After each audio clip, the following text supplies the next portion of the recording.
Ano yun? Nagtututbrush daw gamit ang shampoo. Okay. Okay guys, laro na naman tayo dito ng siguro ang Rain Skins Modded Dead Rails Modded. Okay, sorry, nagkamali ako. May mga kapatid ka rin. Yes po, 3 po. Ito ang to kitten game. Pero ikaw ang pangalan. Okay. So ganun ka rin ba? Parang talagang magaling ka rin kuya sa Siguro join na lang tayo. Opo, pero hindi lang po Ito, nagtututpaste ng tubers. shampoo. Pero cute para sa kanila. Alam na niya ngayon. Nikon. Funny daw si Joyce. Ikaw naman, Melvin. Yun po, bali, bakit po kasi same po kami halos. Kamukha ni Kuya Phil yung pinapanood na yun. Kamukha ni Kuya Phil yung buhok. Buhok lang. Buhok lang. Sa bilang kaibigan. Ganun din po kasi ako. So, minsan may mga kaibigan ako na hindi ganun. Gusto ko magkaroon ng kaibigan na ganun. Mas maganda po kung partner pa mismo. Tapos yung sa shampoo po. Then natin kasi marami tayong kakasama. Shout out sa lahat nandito, dito. Shout out. Oh, nakasama ko ba? Pwede yun. Oo, madulas kasi yun eh. May bands dito. Nagkakaroon ka ng parang moisturizer na rin. Tumatanong kami para mapansin kasi papansin. Diretso na rin, di ba? Pwede rin pala yun. Pwede rin yun. Sarap sa mata yun eh. Yung pasakit sa mata yun. Masakit yun. Lalo na mentol yung shampoo mo mentol. Sakit sa mata. Ikaw naman, Alec. Ako po, I'll go with the positive one. Yung dependent po siya. So, ako din po kasi as a student. Wala ako na kasama guys. Organization Nakakainis. officer po. I Pero can be kailangan. dependent on someone sa pag yung sinabi Ano niyo yung negative? Sabi mo kanina, positive one. Ngayon ba may negative? sa Ano yung negative naman po, as a physical therapy student, I Parang will dead lang. teach Kasi yung dead rails, yung dead rails, ginaya nila yung chemicals po na yun dead is rails. dangerous Tapos, po sa parang magiging match din po kami. Tapos, Kasi parang dun sa may dead rails, tas dead yung ginawa niya rails, po na yun is maraming kumaya, dead Sabihan mo siya, kausapin mo. dead mouse, dead Ito kasi yan ravers. eh, ganyan eh. Sige, sabihin mo, Alec. Joyce, yung pagtututbrush kasi ng shampoo is not is dangerous to our health, so hazardous Plus. siya. So, yun. Ganang gawin Tas tinalay. diba, oop! O, Joyce, ano sasagot mo dun? Noted po. Palakpa kayo mga people. Siyempre, nakikinig sila. O, ano next flex ni Tin? Gagagantin. Si Joyce po ay maka-Diyos. And umattend po siya every Thursday ng prayer meeting nila sa trabaho niya. And nagsisimba po siya every Sunday. And yun nga, since naging sakristan din siya dati. Yun nga lang, So sobrang active niya. opo, Sobrang active. Ikaw, ganun din. same naman po kami. Same kayo Opo. na naging active. Oh, yes po. Oo. Ilang ano siya, ilang araw sa isang linggo? Sa week lang, Once a week Thursday. po, every Thursday may prayer meeting po siya. Then Sunday, nagsisimba po siya. Ikaw ba, active ka rin sa prayer meeting ka din? Ay, wala po kasi, inatinang niya po kasi yung prayer meeting is doon po sa work niya. Pero ako naman po, personally, ako po ginagawa ko naman siya. Yung alin? Hindi na po siya meeting pag mag-isa na lang po siguro. Tama ka naman. Oo, paano ba meeting? Mag-isa lang kayo.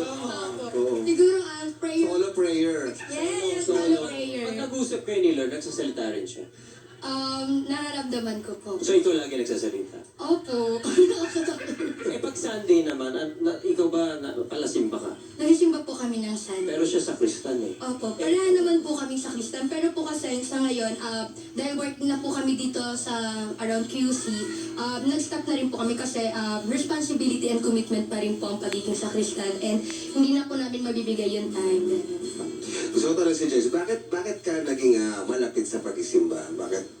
Ano po kasi, excuse me po. Sige. No, sinalo kayo. Feeling ko yung shampoo yan. Baka gali siya eh. Nakahapon ka pa eh. Sayang, nagawa ko na naman dati, di gawin ko na uli. May bula pa eh. Yes, Ano po Joyce. kasi gusto ko po na gayahin ako ng mga kapatid ko po. Sa akin dapat magsimula yung pagiging religious po. Pero tama yan, di ba? Minomodel mo kasi yan. Yes. Dapat, role Diba? model ka. Yes. Hindi ko pwedeng sabihin lang sa mga kapatid, oy, kailangan madasalin tayo. Kailangan minomodel yun. And ngayon naman po, active na rin po sila sa church, Oh, yung mga diba? kapatid Ang ko. galing ni Ate Joyce, no? Tama naman yan. Napaka-importante rin kasi ito talaga na meron tayong pinaniniwalaan tayo sa taas na alam natin na bago tayo gumawa ng isang bagay, alam natin may nanonood sa taas. Tama. Diba? Yes. Pray muna lagi, di ba? Bago mag-toothbrush. Hindi po ano. Pray mo.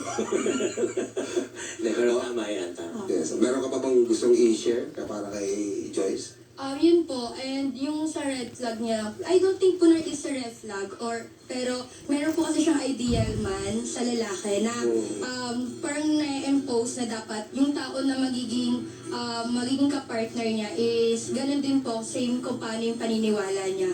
And yun, mahirap makahanap po kasi pag ganun po na, which, hindi yung mahirap, pero yun yung gusto, and yun. So kapag Na, nakakilala siya ng iba yung relihiyon, medyo iba yung magiging tingin niya rin sa tao. Opo, parang minsan hindi niya na po nagugo kasi parang naisip siya na lang po ano yung ano yun. Hindi kasi Napagod si Tina. Hindi po, pero para sa akin po kasi nakikita ko sa kanya is dahil magkaiba po sila ng paniniwala, baka hindi rin mag-go sa dulo. Para tignan niyo yung future niya, yun po yung nakikita ko sa Sige, tanongin natin si Joyce. Joyce,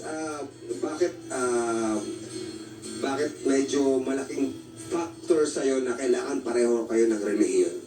Ang nilook forward ko po kasi, ang magiging banding namin yung magta-church kami, ayun po.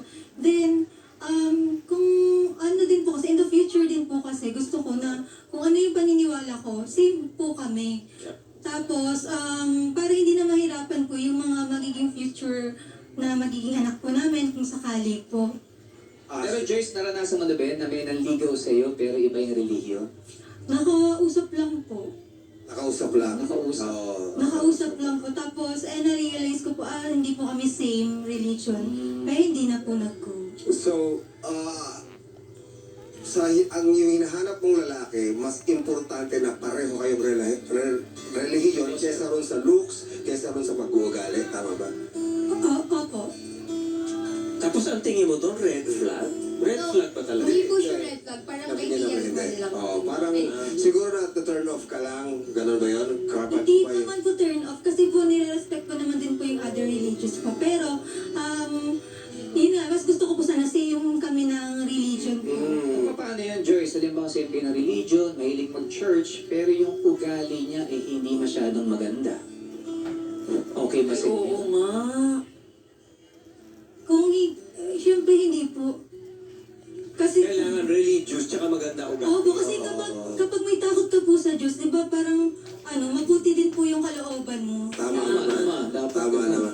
Actually, malaking yan sa mga couples. Kasi, pag usapin yung relihiyon, iba talaga.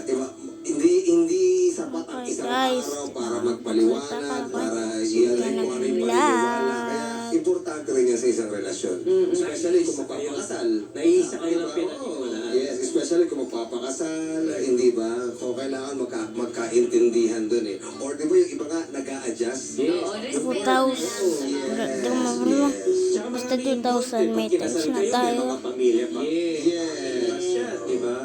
Ikaw, Sir Ogie, anong sa tingin mo yung about dun sa religion? Alam mo kasi may sinasabi tayo, do not yoke with someone that does not believe in the same religion as yours. So, it's very important na pare-pareho para you're always on the same page. Yes. Kasi gaya ng sinabi mo, simula yan ng away. Correct.